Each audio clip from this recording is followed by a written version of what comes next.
Assalamualaikum warahmatullahi wabarakatuh. Adik-adik sekalian, kembali kita jumpa di video kali ini membahas tentang kisah Nabi Yunus alaihissalam yang jarang diketahui. Ya, Nabi Yunus bin Matta merupakan keturunan dari Bani Israel, Yakub bin Ishak bin Ibrahim. Beliau diutus di wilayahnya yaitu Ninawah, Mosul, Irak. Ya, ada perbedaan dalam pengutusannya. Jika Nabi Nuh, Nabi Hud, Nabi Soleh, Nabi Ibrahim, Shu'aib ini diutus kepada kaumnya sendiri.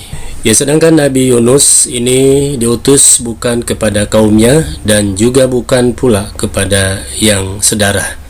Ya, sebagaimana firman Allah, A'udzubillahi minasyaitonirrajim, wa inna Yunusa laminal mursalin. Dan sungguh Yunus benar-benar termasuk salah seorang rasul.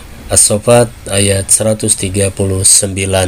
Nabi Yunus ini berdakwah selama 33 tahun, tidak ada yang beriman kecuali hanya 2 orang saja. Ya, beliau pun berputus asa hingga Nabi Yunus berdoa untuk membinasakan umatnya. Karena ketika Nabi Yunus mengingatkan mereka tentang azab yang akan menimpa mereka, ya tetapi mereka tetap tidak mau beriman, yang akhirnya Nabi Yunus berhenti berdakwah. Ya, kemudian ia pun pergi dan mencari lokasi dakwah yang lain dalam kondisi marah. Para ulama mengatakan inilah kesalahan Nabi Yunus meninggalkan dakwah tanpa izin Allah Subhanahu wa ta'ala. Sebagaimana yang Allah firmankan di dalam surat As-Saffat ayat 140. Ingatlah ketika ia lari ke kapal yang penuh muatan. Ya, akhirnya Allah menahan azab bagi mereka dan Nabi Yunus tidak tahu jika kaumnya sudah bertaubat. Ya, kesalahan lain Nabi Yunus alaihissalam tidak beristikharah dulu kepada Allah. Ia mengira kaumnya tidak akan beriman dan kabur menuju lautan menaiki kapal yang penuh dengan muatan.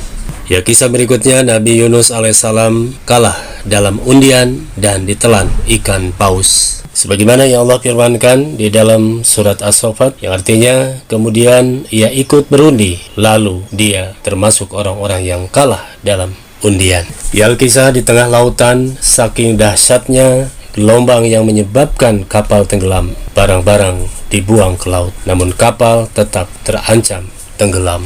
Untuk menyelamatkan kapal, maka harus ada orang yang dikurangi. Ada 2 pilihan, semua meninggal atau sebagian ada yang selamat. Akhirnya diundi, termasuk Nabi Yunus alaihissalam. Ketika 3 kali diundi, maka Nabi Yunus yang keluar. Kemudian Nabi Yunus dilemparkan ke laut dan ditelan ikan paus. Ya, kemudian ketika Nabi Yunus dilemparkan ke laut, Allah melarang menenggelamkannya. Allah juga melarang ikan paus menyakiti Nabi Yunus, hanya ditelan saja.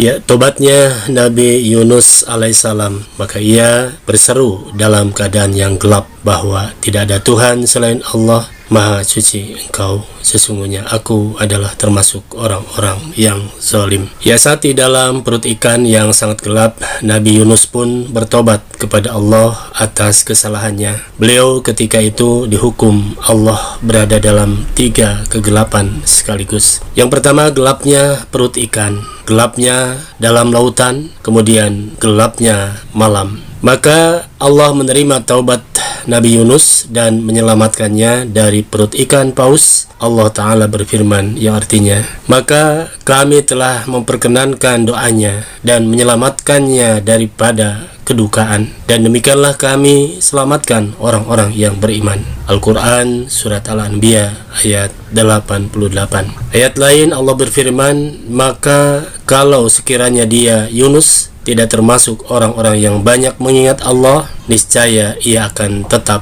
tinggal di dalam perut ikan sampai hari berbangkit atau kiamat. Al-Quran Surat As-Saffat ayat 143 sampai 144. Ya, kembali kepada kaumnya yang telah beriman. Tatkala Nabi Yunus pulih dan sehat, kemudian beliau diperintahkan oleh Allah untuk menuju kepada kaumnya kembali. Ketika sampai di sana, beliau terkejut karena melihat kaumnya telah beriman kepada Allah. Beliau juga memberitahukan mereka bahwa Allah tetap menerima tobat mereka. Dan mengapa tidak ada penduduk suatu kota yang beriman lalu imannya itu bermanfaat kepadanya selain kaum Yunus? Tatkala mereka kaum Yunus itu beriman, kami hilangkan dari mereka azab yang menghinakan dalam kehidupan dunia, dan kami beri kesenangan kepada mereka sampai kepada waktu yang tertentu. Al-Quran Surat Yunus ayat 98. Maka dari kisah ini kita bisa mengambil hikmah dan pelajaran.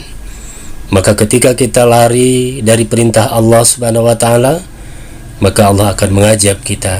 Namun ketika azab yang akan diturunkan kepada kita, maka Allah akan cabut manakala kita memperbaiki keimanan kita kepada Allah Subhanahu wa Ta'ala. Inilah mungkin gambaran kenapa hari ini kita selalu dipenuhi dengan berbagai macam ujian dan cobaan, karena kita banyak melalaikan perintah Allah Subhanahu wa Ta'ala. Terima kasih. Wassalamualaikum warahmatullahi wabarakatuh.